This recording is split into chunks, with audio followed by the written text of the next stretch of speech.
The Council's monitoring chamber hummed with the constant chatter of Earth's transmissions, a noise so familiar it had become the backdrop of daily operations. For decades, the radio waves, digital signals, and quantum communications blended into a symphony of chaos that filled the crystalline expanse. But on one seemingly ordinary day, that unrelenting cacophony vanished. Silence engulfed the chamber. High monitor closed tendrils coiled tightly, betraying a rare moment of distress. The emergency alerts flashing across the neural interfaces confirmed the unthinkable. Earth's entire communication network had gone dark. Impossible? Axel hissed, their usually calm demeanor replaced by a storm of uncertainty. Run another diagnostic. Third diagnostic complete, reported a subordinate, their mandibles clicking anxiously. All channels silent. No degradation, no interference pattern. Nothing. The revelation sent shockwaves through the council chamber. Representatives from 17 spacefaring civilizations erupted into chaotic debate, their translator modules struggling to keep pace with the overlapping voices. They finally destroyed themselves, one ambassador declared. Preemptive surrender, perhaps, another suggested. Technological collapse, a third posited, their tone almost gleeful. From her elevated position, Regent Kixie observed the chaos, her iridescent scales shifting from deep blue to a sharp amber, a sign of intense focus that silenced those who noticed. When she finally spoke, her measured tone sliced through the noise like a plasma blade. "You're all wrong," she said, her voice unwavering. "This isn't failure, it's strategy." The room fell silent, all eyes turning to Kixie. Rising from her crystalline throne, she adjusted the holographic displays to show Earth's last transmitted signals. High Monitor Xlaw, she addressed directly, "How long did it take your systems to detect the silence?" 3.2 minutes, Regent. And in those 3 minutes, Kixie continued, her scales now darkening ominously, how many of our monitoring stations could have been compromised? How many defense networks mapped? Stella hesitated before responding. An incalculable number, Regent. Kixie's outer membrane rippled with barely contained tension. "We have underestimated them," she said, her voice carrying the weight of prophecy. "Every limitation we thought would bind humanity has instead fueled their evolution. Every challenge has become their catalyst. And now, they've done what none of us expected. They've gone silent."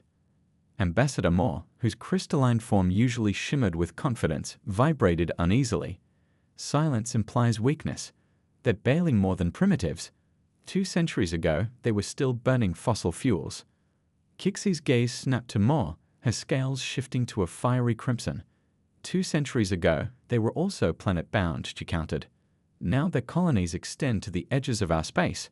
When the swarm attacked their Proxima settlement, we all expected it to fall within days. Instead, they adapted mining lasers into point defense weapons and held out for 7 weeks. 7 weeks. They've survived every obstacle we've thrown at them. And now, they've chosen silence. Ask yourself why. The chamber grew eerily still as Kixie manipulated the central display. "This isn't an ending," she declared. "It's a beginning. Humanity hasn't gone silent because they've given up.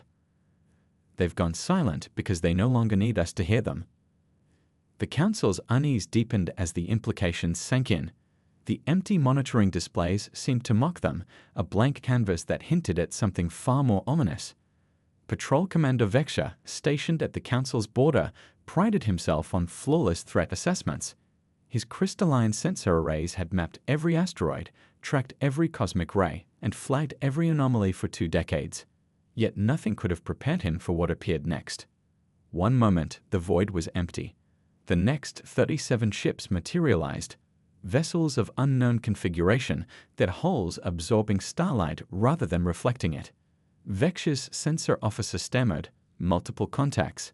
No FTL signature. No transition distortion. They're just there." Vexia's mandibles clicked in disbelief. "Impossible. Battle stations. Shields to maximum. Prepare warning shots." "Sir," the communications officer interrupted, "we're being hailed. Text only." The message scrolled across the main display. ***ATT Entian. Council forces. Maintain current position. Any aggressive action will be interpreted as hostile intent. Stand by for communication from Fleet Command ****. Before Vexer could respond, a new signal cut through their encrypted channels with surgical precision.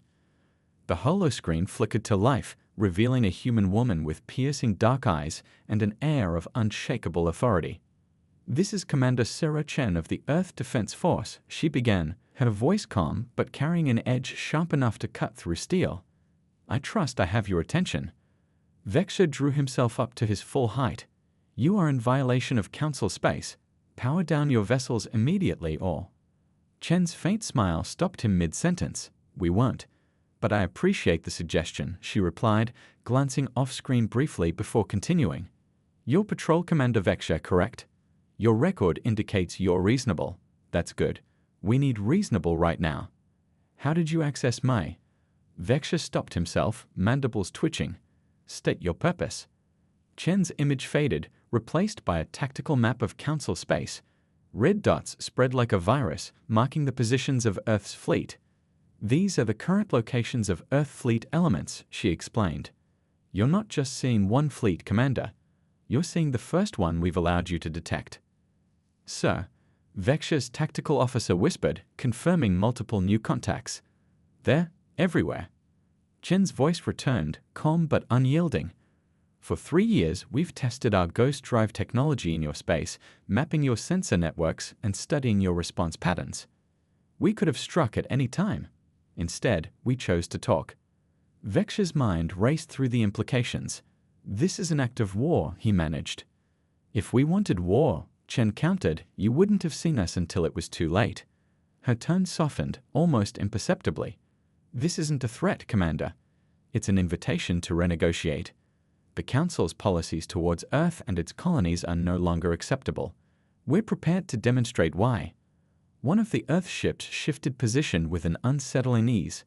No engine flare, no propulsion trail. It simply ceased to be in one location and appeared in another. "Would you like to see what else is possible?" Chen asked, her voice calm but charged with a quiet intensity. "Or will you connect me with someone who can begin meaningful discussions?" Vexer hesitated, feeling the weight of the moment pressing down on him. He glanced at the tactical display, then back at Chen's unwavering gaze. "I'll connect you with Council Command," he said finally, his voice subdued. Chen's expression shifted ever so slightly, a shadow of approval passing across her face. "Wise choice," she said. "Let's hope that equally reasonable." As her image faded from the screen, Vexer turned his attention back to the fleet that had materialized from nowhere. His sensor arrays continued to struggle, detecting only echoes of where the ships had been moments before. For the first time in his career, he wondered if the Council had been watching the wrong threat all along, and if it was already too late to stop what was coming. The Council chambers had never been this silent, and yet the weight of Earth's silence loomed heavier still. Delegates from 17 interstellar civilizations sat in uneasy stillness, their forms varying from crystalline structures that refracted the chamber's light to organic beings whose skin pulsed with rhythmic bioluminescence. They were used to the cacophony of diplomatic debate, of overlapping voices vying for dominance, but now all eyes and sensory appendages were focused on one central hologram, the transmission feed from Earth that had suddenly gone dark. The silence wasn't just the absence of sound, it was a void, a gulf of uncertainty that clawed at the edges of reason. High Monitor Xley, a being of glistening tendrils and iridescent membranes, coiled its appendages in visible distress. "Run another diagnostic," it ordered, its voice reverberating through the crystalline chamber. Subordinate technicians scurried, their mandibles clicking anxiously as they confirmed what had already been established. No degradation, no interference pattern. Earth's communication network is entirely silent, one technician reported, their voice tinged with disbelief. The Council erupted into chaos. Accusations and theories spilled out like a ruptured dam. Some claimed Earth had finally destroyed itself, a catastrophic end fitting for a species known for its destructive tendencies. Others suggested a preemptive surrender, that humanity had folded under the weight of its galactic neighbors. Yet there were those whose minds darted to darker possibilities: sabotage, an unseen enemy, or a strategy so cunning it defied immediate comprehension. Regent Kixie, perched on her elevated platform, watched the turmoil unfold. Her iridescent scales shimmered between deep blue and amber, a visual manifestation of her focused thought. She allowed the chaos to simmer for a moment longer before raising a hand. The room fell silent, the authority in her gesture undeniable. "You're all wrong," she said, her voice calm yet carrying an edge that demanded attention. "This is not surrender. This is not failure. This is strategy." The chamber stilled, the representative's eyes fixed on her. Kixie gestured towards the frozen hologram, Earth's last broadcast frozen midframe, the faint echoes of its transmission still resonating in their systems. "For decades, we've monitored them, observed their chaos and ingenuity. Every limitation we've assumed would confine them has only spurred their evolution. Every time we believed them contained, they adapted in ways we couldn't predict." She turned to High Monitor Xley. "How long did it take for your systems to detect the silence?" 3.2 minutes, Xley responded, tendrils twisting in anxiety. "And in those 3 minutes, how many of our monitoring systems could have been compromised? How many of our defense networks might they have mapped?" Kixie's voice carried the weight of a revelation. "We've grown complacent, assuming their unpredictability was a flaw rather than a strength." Ambassador Moore, a crystalline entity whose form flickered with internal light, spoke up, his voice tinged with derision. "They're barely more than primitives. 2 centuries ago, they were burning fossil fuels." 2 centuries ago, they were planet-bound, Kixie countered, her scales deepening to crimson. "Now, their colonies stretched to the edges of our space. When the swarm attacked their Proxima settlement, they survived 7 weeks without aid, repurposing mining lasers into defense weapons. When their Mars colony's atmospheric processes failed, they didn't evacuate, they adapted." The chamber fell into an uneasy quiet as Kixie's words settled over them. She manipulated the holographic display, bringing up reports and visual feeds of humanity's past responses to crisis. "Every time we underestimated them, they defied our expectations. Now, their silence isn't an end. It's a beginning." Her final words hung in the air like a storm cloud. "The question isn't what happened to Earth's transmissions. The question is, what are they doing now that they don't want us to hear?"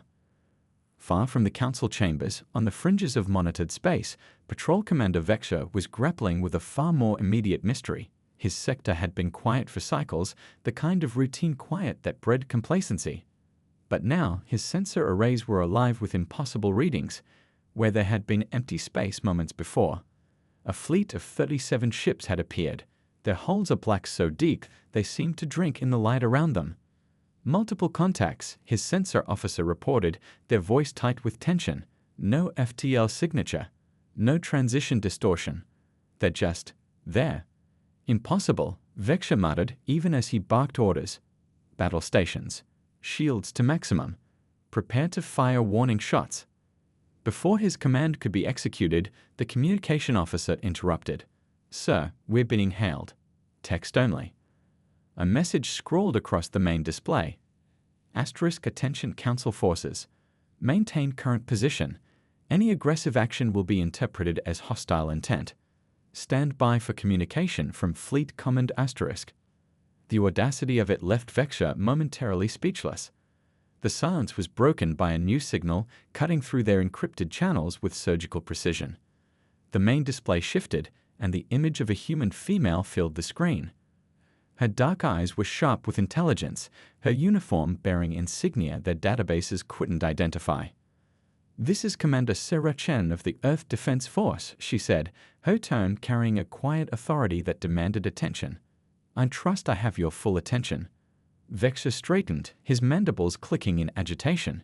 "You are in violation of Council space. Your vessels will power down and prepare to be boarded." Chen's lips curved into a faint smile, one that didn't reach her eyes. "We won't, but I appreciate the suggestion." She glanced off-screen briefly before continuing. "You're Patrol Commander Vexer, correct? Your record indicates you're reasonable. That's good. We need reasonable right now. How did you access our systems?" Vexer demanded, his voice rising. "Let's not waste time on questions you're not ready to hear the answers to," Chen replied. Her image was replaced by a tactical map of Council space. Red dots began appearing, spreading across the map like a virus. "These are the current positions of Earth fleet elements throughout Council territory. You're not seeing one fleet, Commander. You're seeing the first one we've allowed you to detect. The tactical officer's voice trembled. Sir, confirming multiple new contacts. They're everywhere. Chen's image returned. For the past 3 years, we've been testing our ghost drive technology in your space, mapping your sensor networks, understanding your response patterns. We could have struck at any time. We chose to talk instead. This is an act of war, Vexia said, though his voice lacked conviction. If we wanted war, Chen said softly, you wouldn't have seen us until it was too late. Her gaze bore into him. This is a request for renegotiation.